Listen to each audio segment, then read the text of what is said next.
மாண்புமிகு தமிழ்நாடு முதலமைச்சர் அவர்களின் ஆணைக்கிணங்க பெருநகர சென்னை மாநகராட்சியில் தொடர்ந்து சென்னையில் தூய்மை பணிகளுக்காக மாநகராட்சி பணியில் ஈடுபட்டு வருகிறோம். அந்த வகையில் இன்று நம்முடைய மெரினா கடற்கரைக்கு உட்பட்ட பகுதிகளில் கிட்டத்தட்ட 2000க்கும் மேற்பட்ட மாணவர்களை ஒன்றிணைந்து இந்த மெரினா கடற்கரை தூய்மைப்படுத்தும் பணியில் ஈடுபட்டு வருகிறோம்.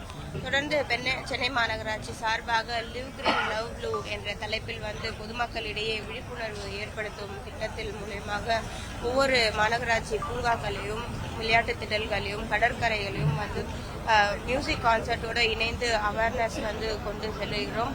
நமக்கு சென்னை மாநகராட்சி பொறுத்த வரைக்கும் நம்ம சென்னையில் இருக்கிறதுலேயே நீளமான கடற்கரை நம்ம மெரினா கடற்கரையாக இருக்கிறது.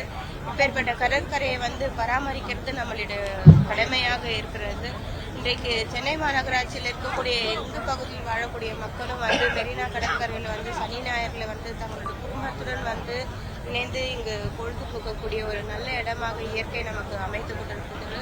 இதை பராமரிக்கிறது நம்முடைய கட்டாய கடமையாக இருக்கிறது. மாநகராட்சி சார்பாக தொடர்ந்து இங்கு தூய்மை பணிகள் மேற்கொள்ளப்பட்டு இருந்தாலும் பொதுமக்களும் இங்கு வருகை தரும் பொழுது அங்கங்க பொதுமக்களுக்கு பிளாஸ்டிக் தனியாக போடுமாறு இங்கு மீன்கள் போல அப்புறமா ஹாட் போல அதுக்கப்புறமா குப்பை போடுறது பிளாஸ்டிக் போடுறதுக்கு என்று தனியாக பின்கள் அமைக்கப்பட்டிருக்கிறது. ஸோ அந்த மாதிரி பின்களில் பிளாஸ்டிக்ல பொருட்களை போடுமாறு அறிவிக்கிறோம். அதே போல மற்ற குப்பைகளெல்லாம் போடுவதற்காக தனியாக பின் வைக்கப்பட்டிருக்கிறது. அந்த பகுதிகளில் அந்த குப்பைகளை போடுமாறு தொடர்ந்து அறிவுறுத்துறோம்.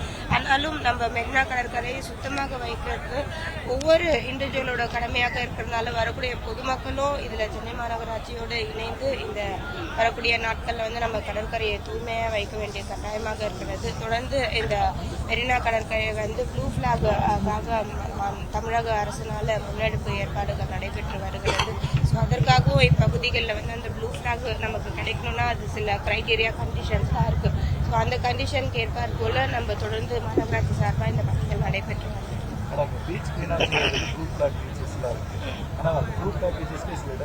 குறிப்பிட்ட இடங்கள்ல மட்டும் இல்லாம பெரும்பாலான இடங்கள்ல குப்பைகள் கொட்டப்படுது. இதை இன்னும் ஸ்ட்ரிக்டா மானிட்டர் பண்ணிக்கிறாங்க.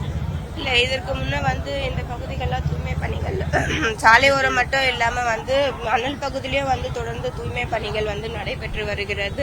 இருந்தாலும் மெரினா கடற்கரை அப்படின்றது பொதுமக்கள் யார் வேணாலும் போகலாம். இப்ப சனி ஞாயிறுல பாத்தீங்கன்னா இந்த கடற்கரை கிரௌடு நம்மளால குறிப்பிட்டு சொல்லவே முடியாது. இவ்வளவு பேர் அவ்வளவு பேர் தான் வராங்க அப்படின்னு. அப்படி இருக்கக்கூடிய சூழல்ல சனி ஞாயிறு முடிந்த பிறகு திங்கட்கிழமை தொடர்ந்து மாநகராட்சி சார்பாக இந்த பணிகள் மேற்கொள்ளப்பட்டு வருகிறது. ஒவ்வொரு தனிநபருமே இதை மனதில் வைத்துக் கொண்டு இது நம்மளுடைய பொறுப்பு நம்மளுடைய கருமை என்றது குப்பையை குப்பை தொட்டியில போட்டாலே போதும். இல்ல இந்த ப்ளூ பிளாக்லயே நிறைய கிரைட்டீரியா நிறைய கண்டிஷன்ஸ் இருக்கு. ஸோ அந்த கண்டிஷன்ஸ் நம்ம ஃபாலோ பண்ணோம்னாலே